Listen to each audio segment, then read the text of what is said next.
The daylight came. I rose at dawn. I busied myself for an hour or two with arranging my things in my chamber, drawers, and wardrobe, in the order wherein I should wish to leave them during a brief absence. Meantime, I heard St. John quit his room. He stopped at my door. I feared he would knock, no, but a slip of paper was passed under the door. I took it up.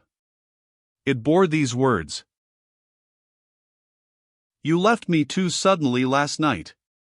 Had you stayed but a little longer, you would have laid your hand on the Christian's cross and the angel's crown. I shall expect your clear decision when I return this day fortnight. Meantime, watch and pray that you enter not into temptation. The spirit, I trust, is willing, but the flesh, I see, is weak. I shall pray for you hourly. Yours, St. John." My spirit, I answered mentally, is willing to do what is right, and my flesh, I hope, is strong enough to accomplish the will of heaven, when once that will is distinctly known to me. At any rate, it shall be strong enough to search, inquire, to grope an outlet from this cloud of doubt, and find the open day of certainty. It was the 1st of June, yet the morning was overcast and chilly. Rain beat fast on my casement. I heard the front door open, and St. John pass out. Looking through the window, I saw him traverse the garden. He took the way over the misty moors in the direction of Whitcross. There he would meet the coach. In a few more hours I shall succeed you in that track, cousin, thought I. I too have a coach to meet at Whitcross. I too have some to see and ask after in England, before I depart forever. It wanted yet 2 hours of breakfast time. I filled the interval in walking softly about my room, and pondering the visitation which had given my plans their present bent. I recalled that inward sensation I had experienced, for I could recall it, with all its unspeakable strangeness. I recalled the voice I had heard. Again I questioned whence it came, as vainly as before. It seemed in me, not in the external world. I asked, was it a mere nervous impression, a delusion? I could not conceive or believe. It was more like an inspiration. The wondrous shock of feeling had come like the earthquake which shook the foundations of Paul and Silas's prison. It had opened the doors of the soul's cell and loosed its bands. It had wakened it out of its sleep, whence it sprang trembling, listening, aghast, then vibrated thrice a cry on my startled ear, and in my quaking heart and through my spirit, which neither feared nor shook, but exulted as if in joy over the success of one effort it had been privileged to make, independent of the cumbrous body. "Ere many days," I said, as I terminated my musings, "I will know something of him whose voice seemed last night to summon me. Letters have proved of no avail, personal inquiry shall replace them." At breakfast I announced to Diana and Mary that I was going a journey, and should be absent at least 4 days. "Alone, Jane?" they asked. Yes, it was to see or hear news of a friend about whom I had for some time been uneasy. They might have said, as I have no doubt they thought, that they had believed me to be without any friends save them, for, indeed, I had often said so, but, with their true natural delicacy, they abstained from comment, except that Diana asked me if I was sure I was well enough to travel. I looked very pale, she observed. I replied that nothing ailed me save anxiety of mind, which I hoped soon to alleviate. It was easy to make my further arrangements, for I was troubled with no inquiries, no surmises. Having once explained to them that I could not now be explicit about my plans, they kindly and wisely acquiesced in the silence with which I pursued them, according to me the privilege of free action I should under similar circumstances have accorded them.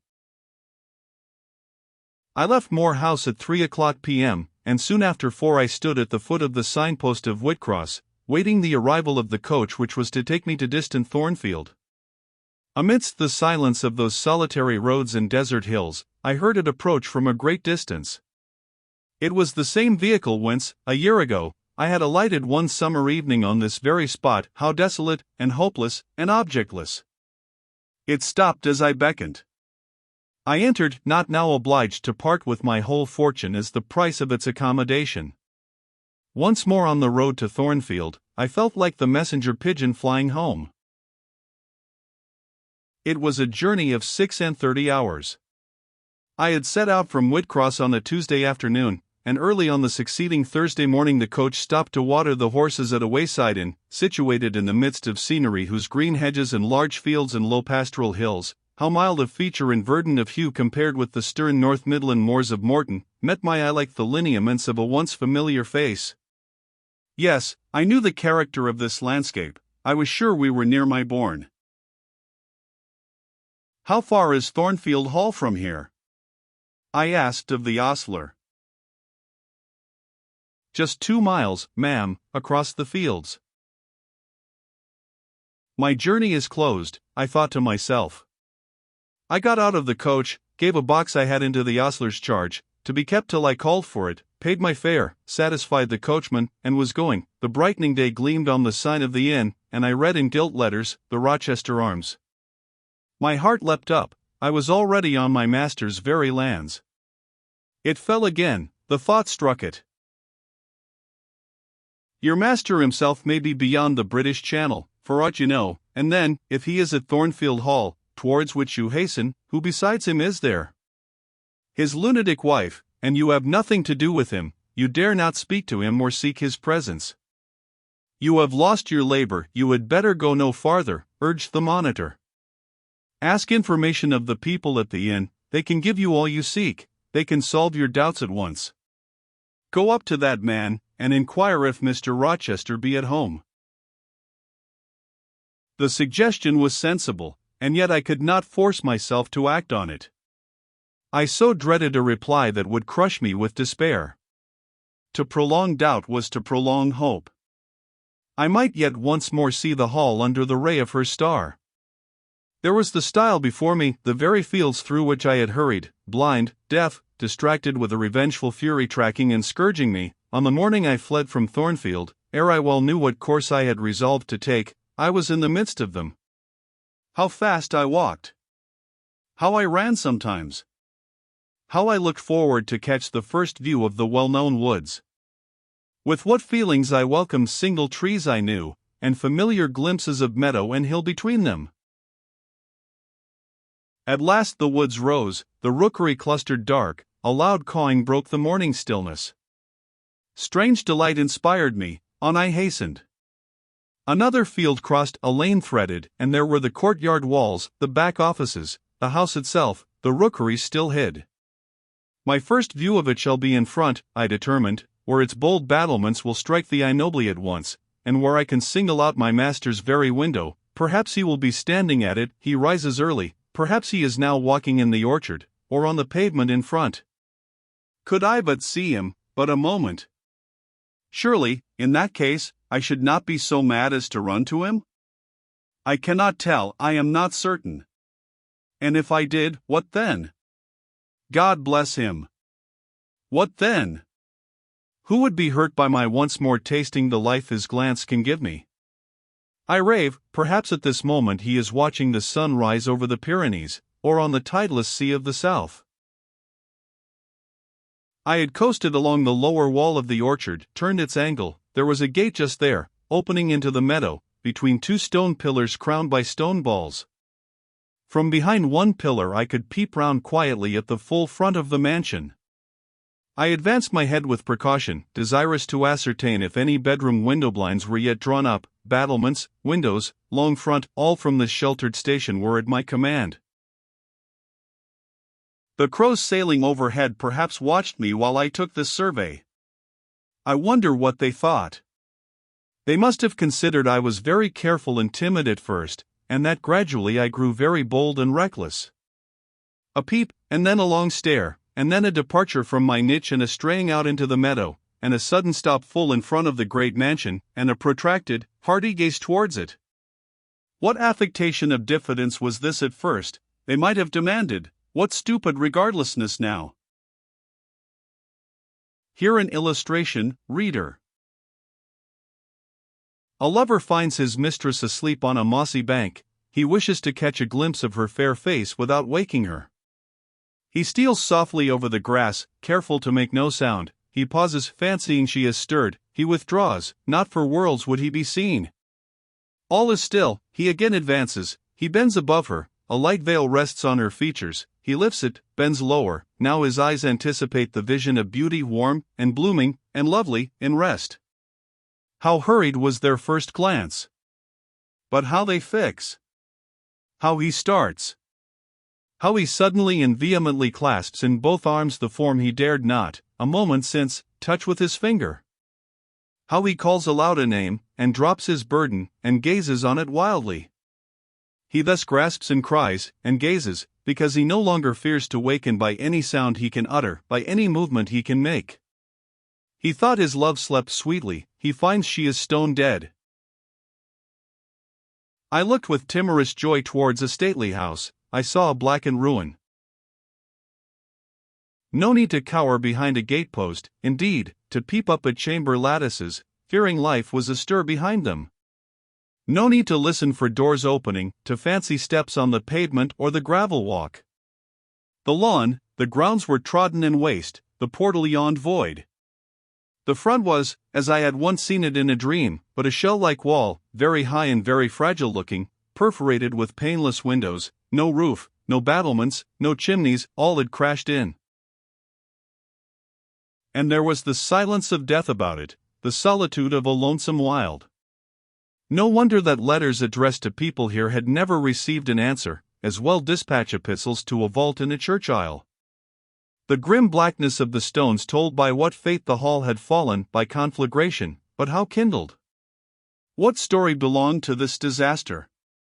What loss, besides mortar and marble and woodwork, had followed upon it? Had life been wrecked as well as property? If so, whose? Dreadful question, there was no one here to answer it, not even dumb sign, mute token. In wandering round the shattered walls and through the devastated interior, I gathered evidence that the calamity was not of late occurrence. Winter snows, I thought, had drifted through that void arch, winter rains beaten in at those hollow casements, for, amidst the drenched piles of rubbish, spring had cherished vegetation, grass and weed grew here and there between the stones and fallen rafters. And oh! Where meantime was the hapless owner of this wreck? In what land? Under what auspices? My eye involuntarily wandered to the grey church tower near the gates, and I asked, is he with Damer de Rochester, sharing the shelter of his narrow marble house? Some answer must be had to these questions. I could find it nowhere but at the inn, and thither, ere long, I returned. The host himself brought my breakfast into the parlor. I requested him to shut the door and sit down. I had some questions to ask him. But when he complied, I scarcely knew how to begin, such horror had I of the possible answers. And yet the spectacle of desolation I had just left prepared me in a measure for a tale of misery. The host was a respectable-looking, middle-aged man. "You know Thornfield Hall, of course?" I managed to say at last. "Yes, ma'am, I lived there once." "Did you?" "Not in my time. I thought, you are a stranger to me." "I was the late Mr. Rochester's butler," he added. The late! I seemed to have received, with full force, the blow I had been trying to evade. The late! I gasped. "Is he dead?" "I mean the present gentleman, Mr. Edward's father," he explained. I breathed again, my blood resumed its flow. Fully assured by these words that Mr. Edward, my Mr. Rochester, God bless him, wherever he was at least alive, was, in short, the present gentleman. Gladdening words! It seemed I could hear all that was to come, whatever the disclosures might be, with comparative tranquillity. Since he was not in the grave, I could bear, I thought, to learn that he was at the antipodes. "Is Mr. Rochester living at Thornfield Hall now?" I asked, knowing, of course, what the answer would be, but yet desirous of deferring the direct question as to where he really was. "No, ma'am, oh, no. No one is living there." "I suppose you are a stranger in these parts, or you would have heard what happened last autumn, Thornfield Hall is quite a ruin. It was burnt down just about harvest time. A dreadful calamity. Such an immense quantity of valuable property destroyed, hardly any of the furniture could be saved. The fire broke out at dead of night, and before the engines arrived from Millcote, the building was one mass of flame. It was a terrible spectacle. I witnessed it myself. At dead of night. I muttered. Yes, that was ever the hour of fatality at Thornfield. Was it known how it originated? I demanded. They guessed, ma'am, they guessed. Indeed, I should say it was ascertained beyond a doubt. You are not perhaps aware, he continued, edging his chair a little nearer the table, and speaking low, that there was a lady, a lunatic, kept in the house? I have heard something of it. She was kept in very close confinement, ma'am. People even for some years was not absolutely certain of her existence. No one saw her, they only knew by rumor that such a person was at the Hall, and who or what she was it was difficult to conjecture. They said Mr. Edward had brought her from abroad, and some believed she had been his mistress. But a queer thing happened a year since, a very queer thing. I feared now to hear my own story. I endeavored to recall him to the main fact. And this lady? This lady, ma'am, he answered, turned out to be Mr. Rochester's wife. The discovery was brought about in the strangest way. There was a young lady, a governess at the Hall, that Mr. Rochester fell in. But the fire, I suggested. I'm coming to that, ma'am, that Mr. Edward fell in love with.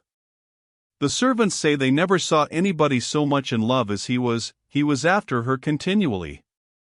They used to watch him, servants will, you know, ma'am, and he set store on her past everything, for all, nobody but him thought her so very handsome. She was a little small thing, they say, almost like a child. I never saw her myself, but I've heard Leah, the housemaid, tell of her. Leah liked her well enough.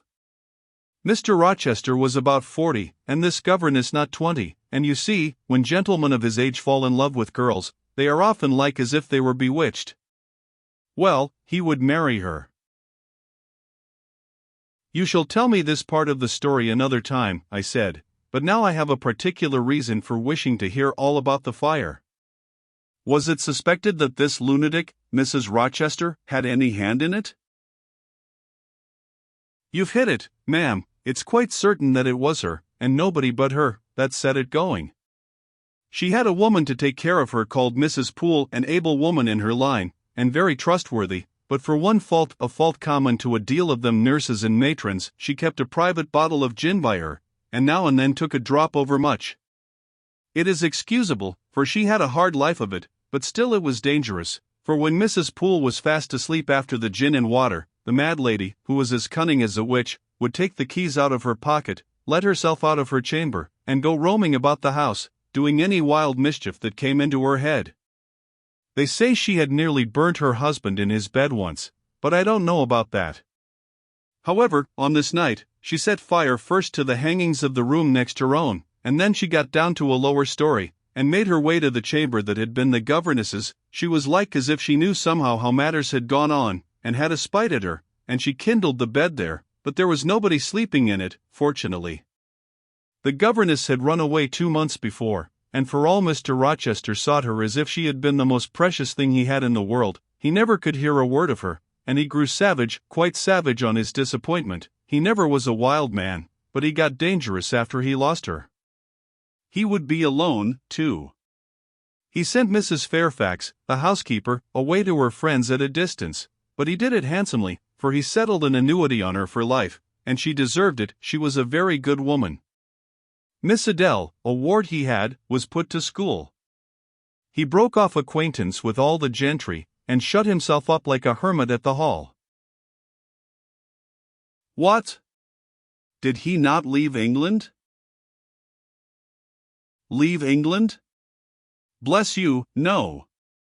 He would not cross the doorstones of the house, except at night, when he walked just like a ghost about the grounds and in the orchard as if he had lost his senses, which it is my opinion he had, for a more spirited, bolder, keener gentleman than he was before that midge of a governess crossed him, you never saw, ma'am. He was not a man given to wine, or cards, or racing, as some are, and he was not so very handsome, but he had a courage and a will of his own, if ever man had. I knew him from a boy, you see, and for my part, I have often wished that Miss Eyre had been sunk in the sea before she came to Thornfield Hall. Then Mr. Rochester was at home when the fire broke out? Yes, indeed was he, and he went up to the attics when all was burning above and below, and got the servants out of their beds and helped them down himself, and went back to get his mad wife out of her cell. And then they called out to him that she was on the roof, where she was standing, waving her arms, above the battlements, and shouting out till they could hear her a mile off. I saw her and heard her with my own eyes. She was a big woman, and had long black hair, we could see it streaming against the flames as she stood. I witnessed, and several more witnessed, Mr. Rochester ascend through the skylight onto the roof. We heard him call Bertha.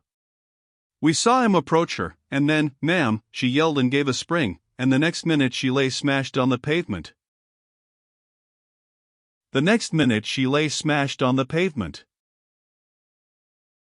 Dead? Dead. Aye, dead as the stones on which her brains and blood were scattered. Good God! You may well say so, ma'am, it was frightful. He shuddered. And afterwards? I urged. Well, ma'am, afterwards the house was burnt to the ground, there are only some bits of walls standing now. Were any other lives lost? No, perhaps it would have been better if there had. What do you mean? Poor Mr. Edward, he ejaculated, I little thought ever to have seen it. Some say it was a just judgment on him for keeping his first marriage secret, and wanting to take another wife while he had one living, but I pity him, for my part. You said he was alive? I exclaimed. Yes, he is alive, but many think he had better be dead. Why? How?